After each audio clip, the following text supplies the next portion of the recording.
Assalamualaikum, selamat datang kembali di mata kuliah pemasaran dan merek. Pada mata kuliah yang sekarang kita akan membahas perilaku konsumen.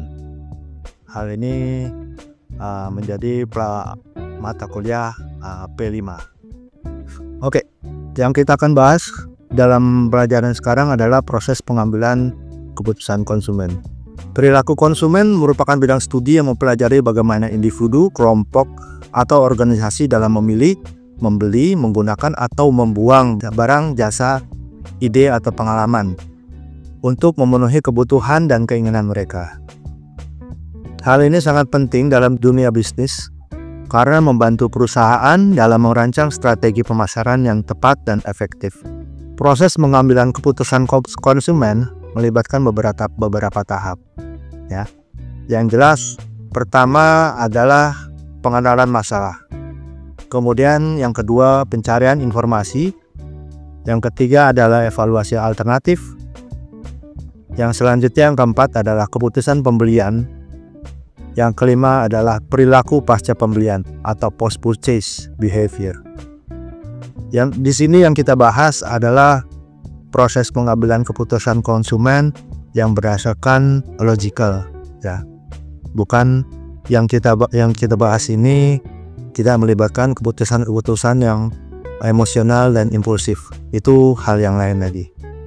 Yang kita bahas adalah perilaku pengambilan konsumen berdasarkan logika manusia dalam mengambil keputusan. Kita bahas yang pertama, yaitu pengenalan masalah atau problem recognition. Di sini konsumen menyadari adanya masalah atau kebutuhan yang harus dipenuhi, bisa berupa kebutuhan dasar ataupun kebutuhan sekunder ataupun tersier. Kita ambil contoh di sini Coca-Cola, ya. Kebutuhan dasar manusia kalau untuk minuman tentu untuk menghilangkan haus. Tapi Coca-Cola meluncurkan kampanye iklan besar-besaran yang menargetkan konsumen yang merasa haus dan mencari kesegaran. Nah, ada tambahan lagi tuh, mencari kesegaran. Di situ ada editnya di situ, ya.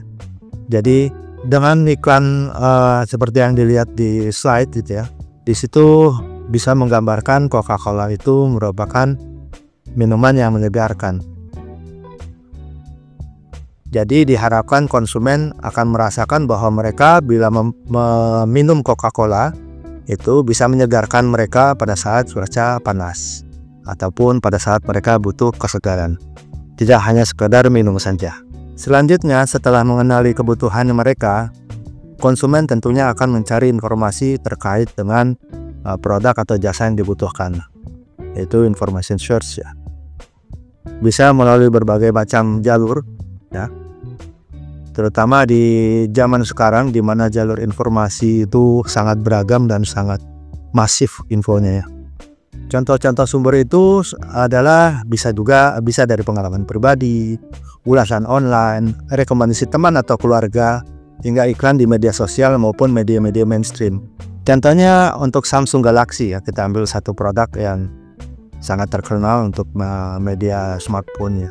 Saat Samsung merilis seri terbaru dari Galaxy, konsumen mulai mencari informasi tentang spesifikasi ponsel tersebut.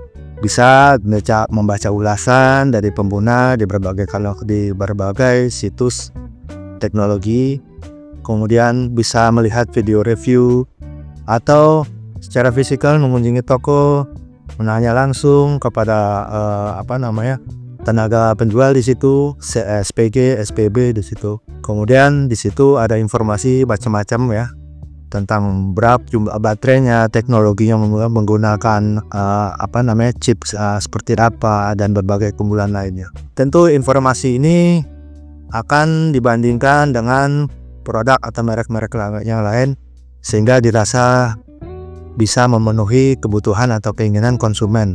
Langkah selanjutnya tentu akan mencari alternatif melalui berbagai evaluasi. Itu dengan membanding-bandingkan alternatif produk ataupun jasa berdasarkan berbagai kriteria. Ada harga, ada kualitas, fitur, reputasi merek, kemudahan penggunaan, dan lain-lain. Tentu konsumen akan memilih opsi-opsi tersebut berdasarkan preferensi mereka, ya. Kita ambil contoh di sini mobil elektrik, ya. Ketika konsumen mempertimbangkan untuk membeli mobil elektrik, tentu mereka membandingkan berbagai merek yang ada di pasaran.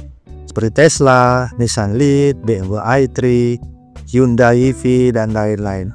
Tentu aspek-aspeknya seperti jarak tempuh, kualitas, lama pengisian baterai, harga, desain, ketersediaan stasiun pengisian baterai, warna, ataupun kapasitas penumpang.